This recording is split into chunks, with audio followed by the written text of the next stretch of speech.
this is Ken, and thank you for tuning in to Model Building and Retirement. This is the beginning of a new weekly episode called Throw It in a Trash Thursday. Nah, seriously, folks, have you ever had a model kit that just fought you every inch of the way? It just seems like every time you try to touch it, something goes wrong. Something doesn't fit, something gets screwed up, you mess up the paint or whatever. Well, believe me, it happens to the best of us. In this case, I'm working on the Revell 1969 Boss 302 Mustang. And I think I have a little bit of an older kit because I noticed the new kits have a colored instructions. Mine are black and white. This is the box that it comes in. It looks like it's the newest release on Hobby Lobby, $33. I bought it at 40% off sale. But anyways, I thought I was going to finally get around to building that guy. And let me just tell you, I always start with the body first. The decals fought me every inch of the way. And I've done many, many fragile decals. Very fragile decals. Much more fragile than the C-stripe that you see on the kit here. But I think my decals were older because they broke in half. They were very tough to lay down. They twisted over each other. And, I ended up having to give it up. And I'll show you in the videos what I was facing there. And then I had a spare set of Mach 1 stripes, but it was also an older kit. And they failed me the same way. And then, it comes down to, okay, well, how do you want to proceed now? You're frustrated. It's not the end of the world. I haven't even started building the kit really yet, so I don't know if there's anything else that's going to come up and bite me, but I kind of get the feeling it is. So what do you do when you get to that? What do you do? Certainly walk away and cool down, which is exactly what I did. And I was left with some choices because, it's not the end of the world. It's just, a snag in the project. You're kind of wanting to work on your project. Okay, I destroyed the original set of decals. And then I went to a backup plan. Well, I'm going to turn the Boss 302 into a Mach 1. And this is the color I'm going. It's the Calypso Coral, which is a beautiful, beautiful Ford color. And it works really good with black contrast. So I decided, all right, I'll go Mach 1. Well, my Mach 1 stripes were just as bad, and I'll show you that in the video. Well, the thing about the Mustang is it's the package, like a Boss 302. Whoever bought a Boss 302 striped elite, you want that C stripe. That's iconic for the car. So at that point, here's your options you face when you destroy your decals. When I destroyed the decals, I have a drawer full of decals from every kit that I build, which is probably about 16, 18 kits, I think, since I returned to building, 6 months ago. So I went through all my decals, and that's how I found the Mach 1 decals. Like, you know what? I'll go Mach 1. They were black stripes, so they would have still looked good on this car. But then they screwed up too.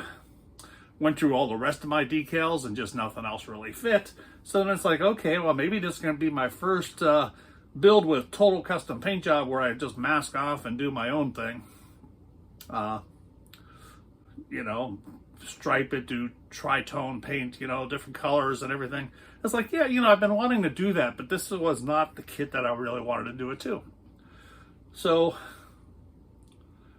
no, I'm not going to throw it in the trash. And I thought about it, and then what I ended up doing is I went to eBay and bought aftermarket 302 stripes, Boss 302 stripes.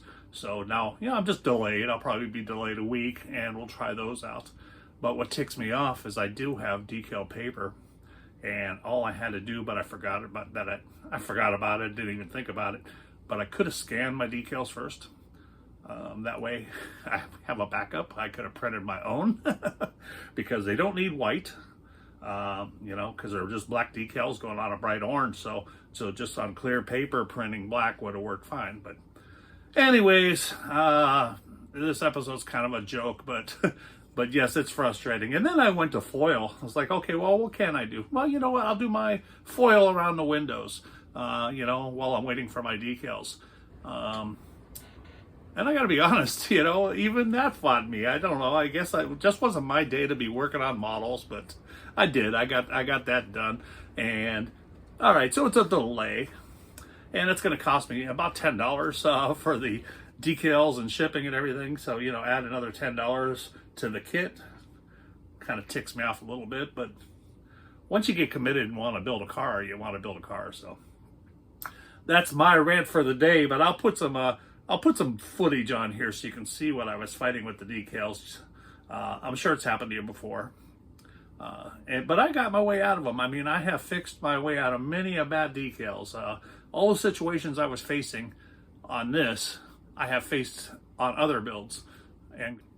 But I got my way out of them. I mean, I have fixed my way out of many a bad decals.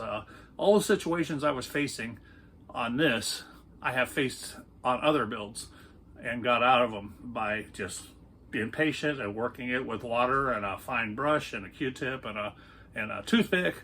But in this case, I just could not get it right. So anyways, that's my rant, folks. About if it makes any sense to you. I'll do. One other thing is, doing content for the channel. I enjoy this. I enjoy the subscribers. I enjoy the comments, and I enjoy people that I'm helping, and I enjoy my comrades out there that just, we're kind of like a mutual admiration society. I admire you, and you admire me, and I appreciate it. We're all friends and stuff like that. So the biggest frustration for me has been editing and rendering and uploading film and movies. And I bought a brand new computer in January, but in January I was not planning on doing any videos whatsoever. It wasn't on my radar. I didn't think I was going to be a YouTube guy or anything like that, but it was time for a new computer. My old computer, believe it or not, was Windows Vista. So that shows how dated that was.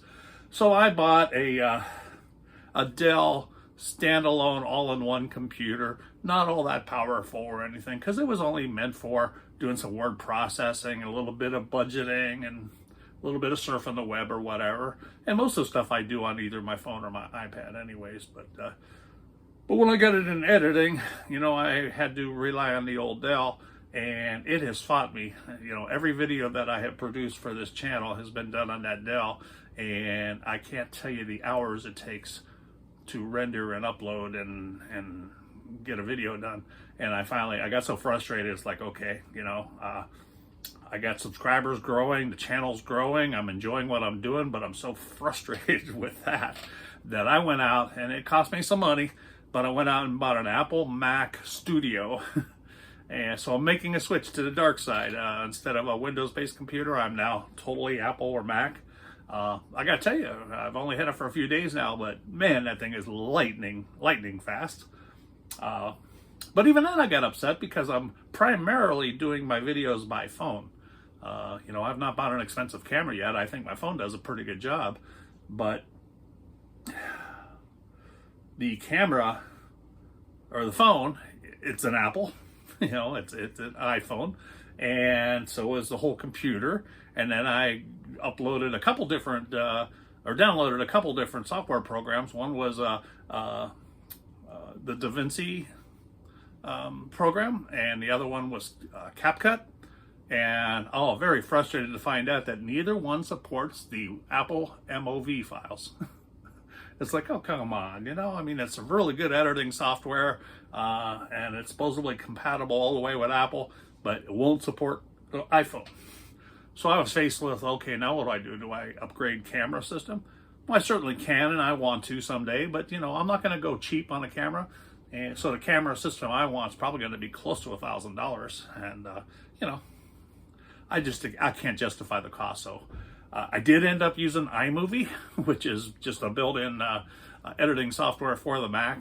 And you know what? I was using Clipchamp before, which was like a free Windows software, and it had a lot of limitations, where at least the iMovie has more freedom. I could do voiceovers while I'm watching my video, which frustrated me before, because there's times where you're saying one thing during your filming, but then you decide that you want to update and say something different. I didn't really have that capability, so now I do. So I think that's going to be helpful to my videos. And it just seems like a better editing software program all the way around. So that's a good thing. Also, I upgraded my mic. Now, I did go cheap there, and I bought the Mini Mic Pro. I think you saw it on my stash ad video that I did about a week ago. I really wasn't happy with the volume on that, so I went with the DJI Mini Mic 2. I haven't received it yet, but it's in the mail. Probably get it tomorrow. Not in the mail, but Amazon.